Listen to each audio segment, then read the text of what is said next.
নমস্কার বন্ধুরা, কলিনের রান্নাঘরে আপনাদের সবাইকে অনেক স্বাগত। আজ আমার রেসিপি হলো আলু বেগুন দিয়ে মরুলা মাছের পাতলা ঝোল। এখানে আমি 200 গ্রাম মতো মরুলা মাছ নিয়ে নিয়েছি। মাছের মাথাগুলো রেখে দিয়েছি আর পেটগুলো পরিষ্কার করে নিয়ে ভালো করে ধুয়ে নিয়েছি।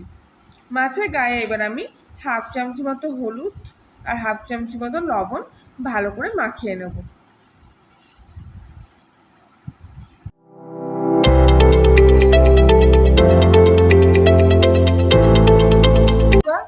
মাছের গায়ে লবণ হলুদ মাখানো অবস্থায় আমি এইভাবে কিছুক্ষণ রেখে দেবো। কড়াই সামান্য পরিমাণ তেল গরম করে নিয়ে মাছগুলো আমি একে একে ভেজে নেব। মাছ ভাজার সময় তেলটা কিন্তু ভালো করে গরম করে নিতে হবে, নাতে কিন্তু তলায় লেগে যেতে পারে। গ্যাসটা কিন্তু হাই ফ্লেমে দিয়েই মাছটা ভাজতে হবে।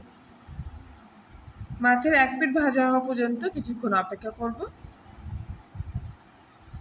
এক পিঠ ভাজা হয়ে গেলে মাছগুলো আবারও উল্টো পিঠটা ভেজে নেব।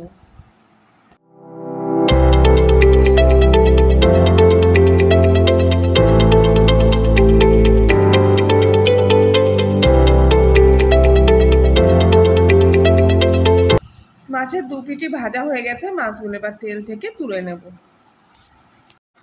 বাকি মাছগুলো আমি একে একে ভেজে নেব। মাছগুলো ভাজা হওয়ার মধ্যে আমি সবজিগুলো রেডি করে নেব। এখানে আমি একটা ছোট সাইজের বেগুন নিয়েছি আর একটা বড় সাইজের আলু লম্বালম্বিভাবে ফালি করে নিয়েছি আর দুটো কাঁচা লঙ্কা মাছ বরাবর চিড়ে নিয়েছি। মাছগুলো কিন্তু এদিকে ভাজা হয়ে গেছে। আবার সব মাছগুলো আমি একসঙ্গে তুলে নিচ্ছি। কড়াই আরও কিছুটা তেল গরম করে ওর মধ্যে 5 ফোড়ন আর একটা পেঁয়াজের অর্ধেক জুলিয়ান করে কেটে ভেজে নিচ্ছি। আলুগুলো এবার আমি তেলের মধ্যে দিয়ে দেব আর 1 মিনিট মতো নাড়াচাড়া করে নেব।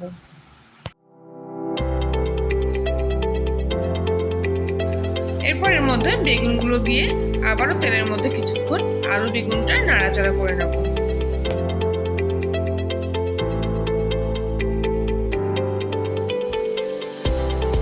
এরপর সবজির মধ্যে হাফ চামচি মতো হলুদ, হাফ চামচি মতো লবণ, অবশ্যই পরিমাণ মতো সবজির, আর হাফ চামচি মতো আদা বাটা দিয়ে ভালো করে কিছুক্ষণ কষিয়ে নেব। যতক্ষণ আদার কাঁচা গন্ধটা না চলে যাচ্ছে ততক্ষণ আমি কিন্তু ভালো করে একটু কষিয়ে নিচ্ছি। এরপর এর মধ্যে 1 চামচি মতো ধনিয়া গুঁড়ো আর 1 চামচি মতো জিরের গুঁড়ো দিয়ে দিচ্ছি। দুটো কাঁচা লঙ্কা চিড়ে রাখা ছিল আগে থেকে, সেগুলোও দিয়ে দিলাম। সব কিছু ভালো করে একসঙ্গে আবার আমি কষিয়ে নেব। মশলা কষানোর সময় একটু সামান্য একটু জল দিয়ে কষবো, তাহলে মশলাটা কষা ভালো হবে।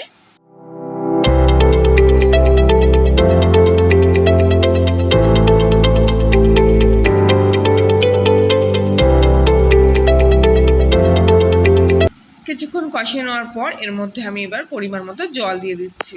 আপনারা যেরকম ঝোল খাবেন ঠিক সেই পরিমাণ জল দেবেন। কিছুক্ষণের জন্য ঢাকা দিয়ে রাখবো আর 5 মিনিট পর আমি ঢাকাটা খুললাম আর দেখুন ঝোলটা কিন্তু অনেকটা শুকিয়ে এসছে আর আলু বেগুনটাও কিন্তু অনেকটা নরম হয়ে এসছে। ভেজে রাখা মাছগুলো এবার আমি ঝোলের মধ্যে দিয়ে দেব।